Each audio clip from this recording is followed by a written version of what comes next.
अस्सलाम वालेकुम नाजरीन। जैसा कि पिछली एपिसोड के आखिर में आपने देखा कि ओरहान अपने सिपाहियों के साथ कुछ आवारा लोगों के साथ लड़ रहा था, तो एक आदमी ने पूछा था, तुम कौन हो? ओरहान ने कहा था, मैं उस्मान सरदार का बेटा ओरहान सरदार हूँ। यह सुनकर वो आदमी कहता है, तो तुम सरदार के बेटे हो, लेकिन तुम्हारा मकाम तुम्हें हमारे अंदर आने की इजाज़त नहीं देता। सरदार के बेटे? ओरहान पूछता है, अंदर आने के लिए मुझे क्या करना होगा? तो आदमी कहता है, पहले तुम्हें सरदारी का लिबादा और तलवार छोड़नी पड़ेगी, फिर उस दरवाजे से अंदर जा सकोगे सरदार के बेटे। तो ओरहान कहता है, जिस शख्स को थोड़ी देर पहले तुम लोगों ने जाल में फंसाया उससे तलवार छोड़ने का मुतालबा कर रहे हो। तो आदमी कहता है, खून बहने के बावजूद भी अगर तुम जिंदा हो तो तुम्हारी जान हमारे पास अमानत है, अपनी तलवार छोड़ो ताकि हम तुम्हारा मसला सुन सकें। यह सुनकर ओरहान सोच में पड़ जाता है। दूसरी तरफ गाय की बीले में एक बुजुर्ग दाखिल होते हैं और गौर से इधर उधर देखने लगते हैं। इसी दौरान दो खवातीन जरगुताई के बेटे को पकड़कर ला रही थीं ताकि उसकी सुन्नत करवा सकें, इसलिए वो चीख रहा था। इतने में उस्मान साहब बाहर आ जाते हैं और सबसे मुखातिब होकर सलाम करते हैं।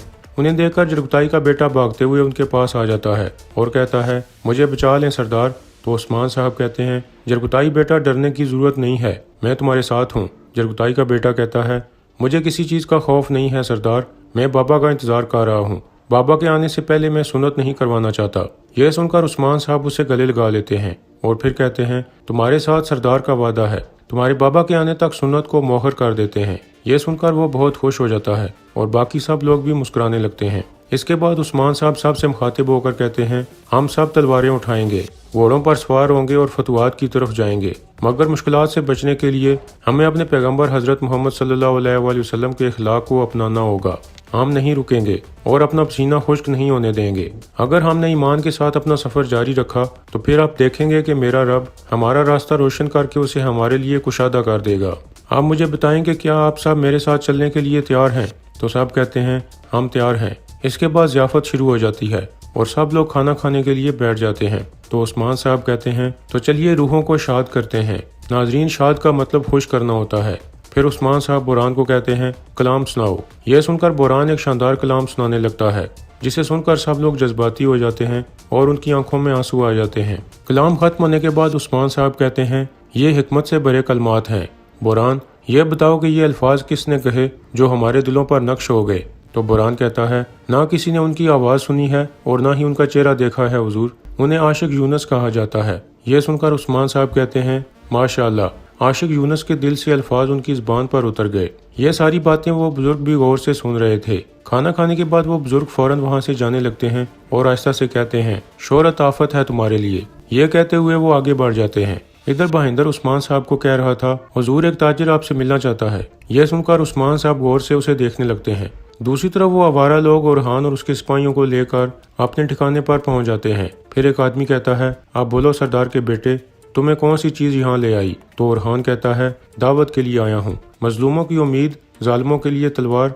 काइयों के अजीम सरदार उस्मान साहब ने आप लोगों को अपना गाजी बनने की दावत दी है। यह सुनकर वो सब लोग तंजिया अंदाज में हंसने लगते हैं। एक आदमी कहता है, क्या कहा? हम गाजी बनेंगे, इन चीज़ों को छोड़ो सरदार ज़ादे। फिर दूसरा आदमी कहता है, हमारा मकसद सिर्फ पैसा और सोना है, तुम बताओ तुम्हारा वालिद हमें क्या देगा? ओरहान कहता है, जब तक जिहाद का जज्बा मौजूद ना हो गनीमत हासिल करने का क्या फ़ायदा? एक जांबाज के लिए गाजी का लक़ब सबसे ज़्यादा अहम है। यह सुनकर वो आदमी कहता है, मेरे पीछे खड़े लोगों को देखो, इन लोगों की जिंदगियां जेलों में गुजर गईं, आधे भगोड़े हैं और बाकी कातिल। ये खुद भी नहीं जानते कि इनकी तलवार ने कितने कत्ल किए हैं। ये बाशी बजूक का लश्कर है सरदार ज़ादे, हमारा मकसद सिर्फ गनीमत हासिल करना है। ओरहान कहता है, जब मकसद जिहाद ना हो तो खून से रंगी हुई तलवार भी अपने मालिक से नफरत करती है। फिर वो आदमी कहता है, मैंने अपनी चीज़ों के लिए अपना खून बहाया, तुमने कौन सी तकलीफ झेली सरदार ज़ादे? तो ओरहान कहता है, तुम्हारे ख्याल में मैं महल में पैदा हुआ हूँ, मगर मैंने घोड़े पर जंग के मैदानों में मशक की है। अगर मेरा इम्तिहान लेना चाहते हो तो फिर मुझे मैदान में ले चलो। यह सुनकर वो आदमी सोच में पड़ जाता है। इतने में दूर से किसी हूटर की आवाज़ आती है,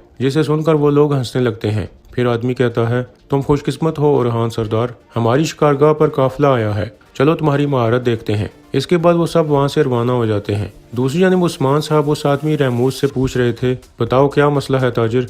तो रहमूस कहता है, काफ़ी अरसे से आपका लापता आदमी जरगुताई, मुझे उसकी जगह मालूम है, عثمان صاحب کہتے ہیں جرگتائی ازنک سے لاپتہ ہوا تھا، اگر جھوٹ بولا تو تمہاری زبان کاٹ دوں گا۔ رحموس کہتا ہے میں سچ کہہ رہا ہوں عثمان صاحب، یہ نشانی ہے میرے پاس۔ برہان وہ نشانی اسے لے لیتا ہے۔ پھر عثمان صاحب کہتے ہیں اب اپنے الفاظ کا چناؤ احتیاط سے کرنا، بولو۔ تو رحموس کہتا ہے عثمان صاحب میں لیفکے قلعے میں تاجروں کے ساتھ کام کرتا ہوں، کمانڈروں سے میں نے سنا کہ ایک ترک لیفکے میں قید ہے، اسے طرح طرح کا عذاب دیا جا رہا ہے۔ منہ کھلوانے کی بہت کوشش کی گئی لیکن اس نے ہمیشہ ایک ہی بات کہی کہ میں اپنی دونوں تلواروں سے تمہیں قتل کر دوں گا۔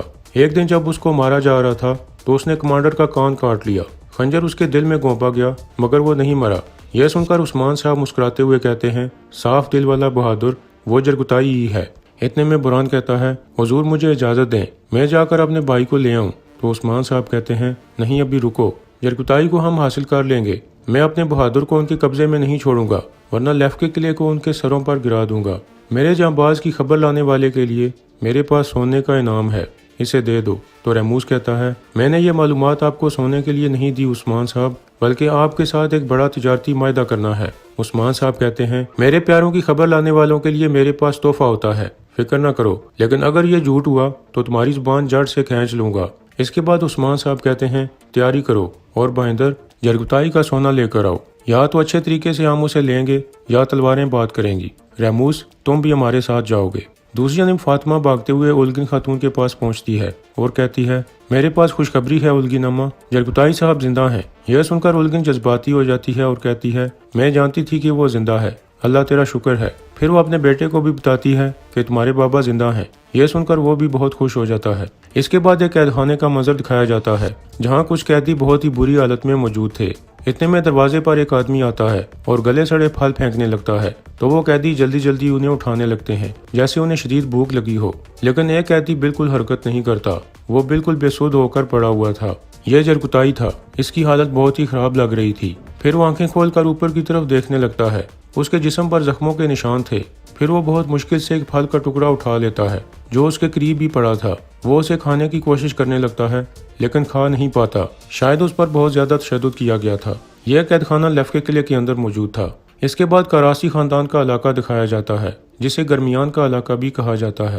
ایک سپاہی خط لا کر یعقوب سردار کو دیتا ہے، یعقوب سردار اسے کھول کر پڑھنے لگتا ہے اور پھر مسکراتے ہوئے کہتا ہے رحموس نے عثمان کو قائل کر لیا ہے، عثمان اپنے پنجرے کی طرف جا رہا ہے، سرداروں کو خبر کر دو، جو تیر ہم نے کھینچا تھا اسے چلانے کا وقت آ گیا ہے۔ دوسری جانب عثمان صاحب اپنے ساتھیوں کو لے کر لیفکے قلعے کی طرف روانہ ہو گئے تھے۔ مہندر بے کہہ رہا تھا معاف کیجیے گا سردار، ہم لیفکے کی طرف جا رہے ہیں لیکن ہماری تعداد تھوڑی ہے، اللہ نہ کرے اگر انہوں نے ہمارے لیے جال بچھایا تو پھر کیا ہوگا۔ عثمان صاحب کہتے ہیں مہندر صاحب ہم بہت عرصے سے جرگتائی کو ڈھونڈ رہے ہیں مگر میرے بہادر کے بارے میں کوئی خبر نہیں ملی، اسے ہر جگہ ڈھونڈا، لیکن اب اگر یہ جال بھی ہوا تب بھی ہم جائیں گے۔ پھر عثمان صاحب ایک جگہ رک کر کہتے ہیں یہ کس نے کہا کہ ہماری تعداد کم ہے؟ برہان بولو۔ تو برہان کہتا ہے کبوتری لوگ سوگت پہنچ گئے ہیں، وہ سپاہی ہمارا ساتھ دینے کی تیاری کر رہے ہیں۔ پھر عثمان صاحب کہتے ہیں سپاہیوں آج رات ہم سوگوت میں گزاریں گے۔ اس کے بعد وہ سب دوبارہ آگے بڑھ جاتے ہیں۔